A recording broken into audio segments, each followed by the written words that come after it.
You brought up relationships and marriage a couple of times now. I think you said somewhere that you met your wife when you were like 4 years old, right? Yeah. We were in the womb. No. How did you meet your wife at 4 years old? It's controversial. We were at least in 6th grade homeroom. Okay. In middle school. But we may have met in 5th grade district orchestra because I was the, 52nd chair of second violin and she was 53rd or something. But we don't really remember it. I mean, this was a long time ago. Sure. And so then in the 8th grade, she had a crush on me. I was dating the lead of the 8th grade musical. It was, a real celebrity romance.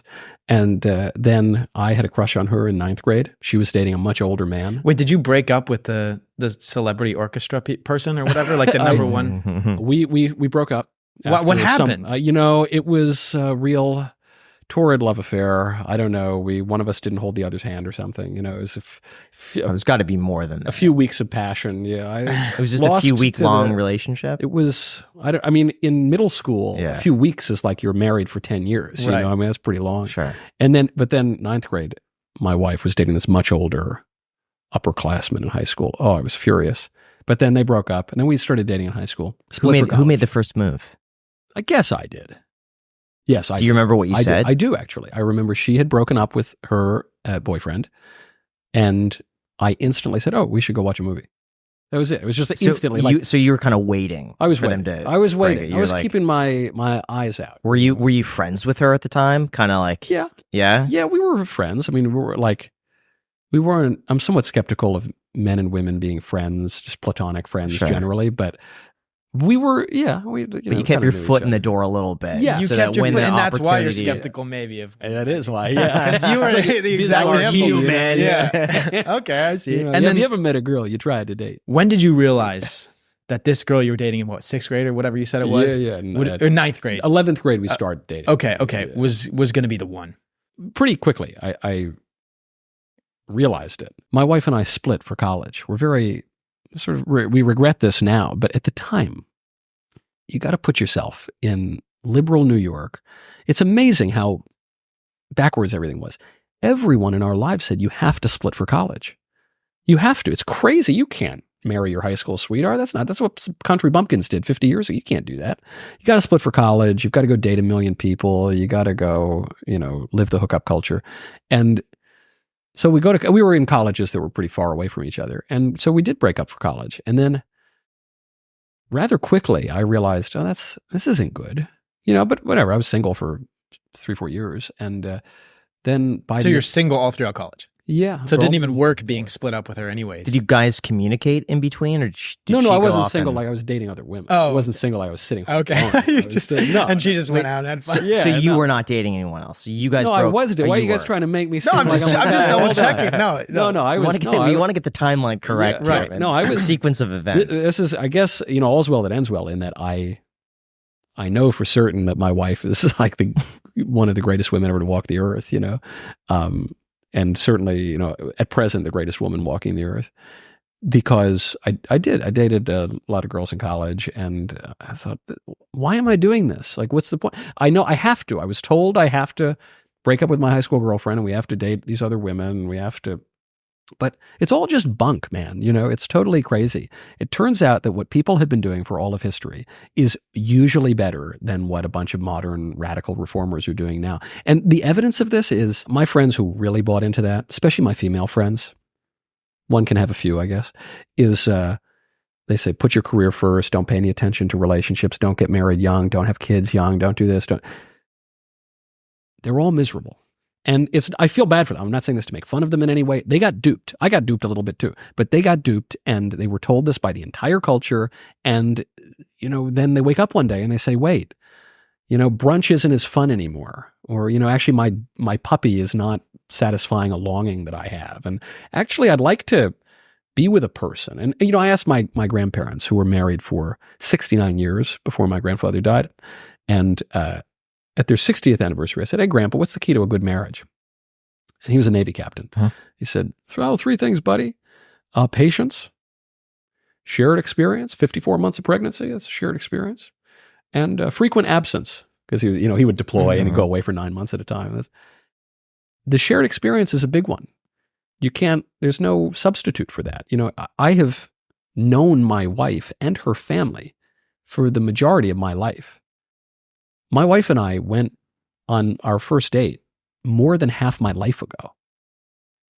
That's crazy. And I'm a young man, that is a crazy thing. And so people don't really have that anymore. And I'm not saying you can't have a great marriage with someone you meet, but it's just harder. It's harder to do that. And I hear all the time people write into the show, young men and especially young women, who say, I just got lied to. Dating is just so hard. Okay, but you don't think that there's any merit to going on multiple different dates with a bunch of different people and collecting all of these data points about things that you like and things you don't like.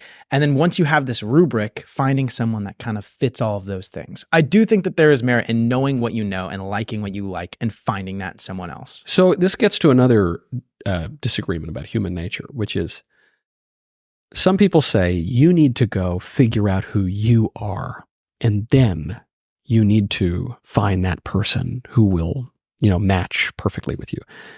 The other view of human nature is that we grow together or we grow apart.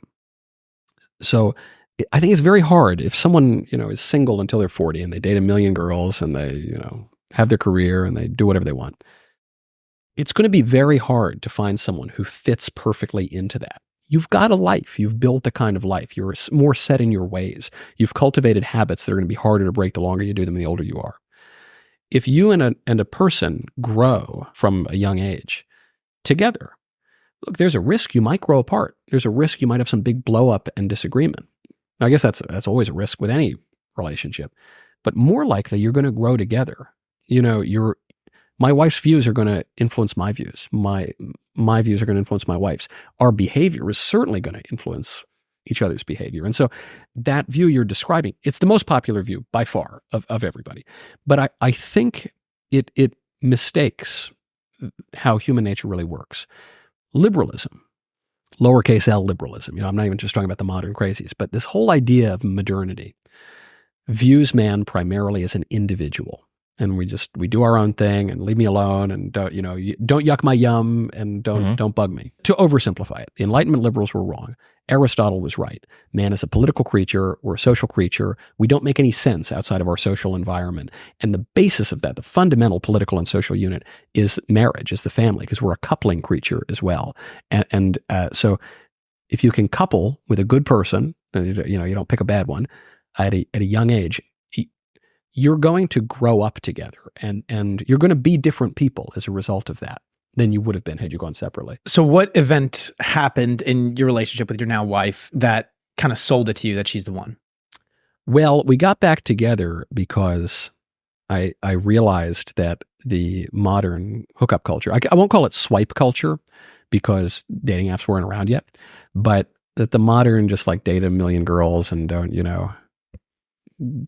treat romance or love or anything as significant was deeply unsatisfying and pointless and just a huge waste of time. Don't you think there's merit to that as well? It's like the motivation is created from desperation. So when you were away and you felt like you lacked that love with your wife, that was empty in your life, you're like, oh my gosh, I need this back. And then that had fortified it and created some strength that wasn't maybe there. It's like the zeal of a convert. Look, I was an atheist for 10 years.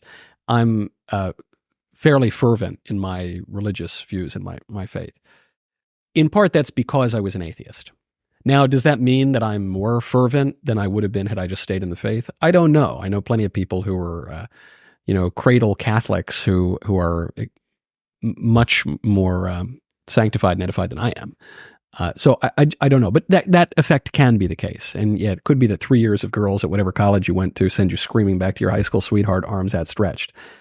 Sure. But think of just all the wasted time. I had this realization in college. I said, man, if I had spent every moment that I spent chasing girls reading, I would be the smartest person at this entire university. Like, what did it get me? There's no point. And so much of our modern view of sex is pointless, including marriage now, because marriage can be dissolved with no-fault divorce. Even marriage is just kind of pointless. You do it as long as you sort of feel it's personally beneficial, and then you just split up. And you had some kids. Well, that's okay. Better that the parents are happy than that the parents bicker and, stay together. So then we'll go on and we'll just have a new marriage, and that'll break up though, because we take our vows and we say we're going to be together till death does us part, but no one really believes that. And so, it's just kind of whatever. It's just me. But a man wrapped up in himself makes a small package indeed.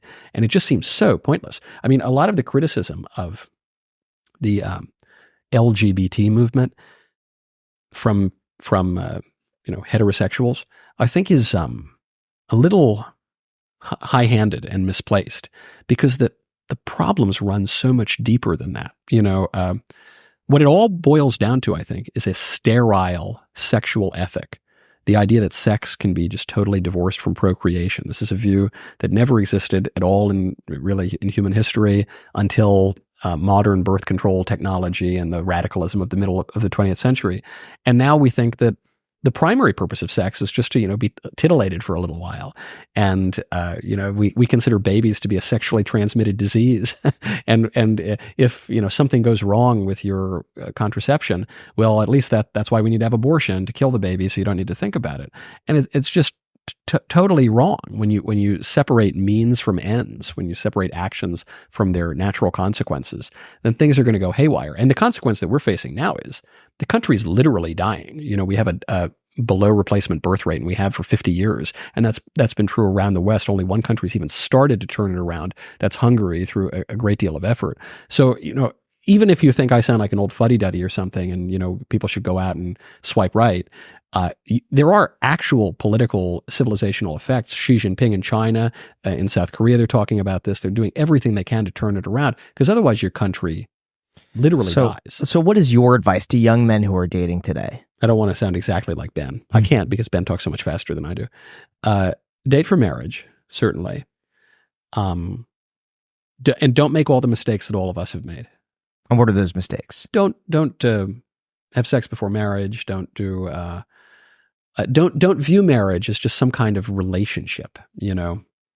I hate that word, relationship. It's so devoid of any romance or eros or love at all. Do you hear now people, even heterosexuals, will introduce their boyfriend or their girlfriend? They'll say, "This is my partner. This is like you have an accounting firm together." What's so funny? I've said that with Jack. I'm like, "Oh, this is my partner," but I'm thinking like business partner. And people look at us and be like, no, business partner. Business. We're also lovers, but that's a separate. We do that after the show. Yeah, that would be some of the advice. And so, what do you call it then? If it's not a relationship, love. Let's do it. Let's fall in love. That's what Cole Porter was singing. Not, let's do it. Let's swipe right and have a relationship. You got to do that, and then you got to get married, and then you have to have a ton of kids. That's the other thing. You only have 2. I only have 2. Listen, we got started a little late, but we're working. If I can fill up the trad wagon by age 38 or something. How many kids? My ideal number. Look, I would be open to as many as we could possibly have, but my ideal number, 6 would be good. That's enough. It's a little tough. 6 kids. It's tough especially if you have C-section or anything. It's a little trickier to do. It's expensive. It's expensive. It's sort of. I don't know, man. I left California, so I already saved a ton of money. But how do you make sure you have the time to spend with each child individually and give them the time that they need and want from their father? Well, I don't know that again, I guess we're getting to this kind of distinction between the view that we're primarily individuals and the view that we're primarily social. I don't know that I need to play with my kids individually all the time. I do, a little bit here and there, but we're also together as a family a lot. So that's one way to do it.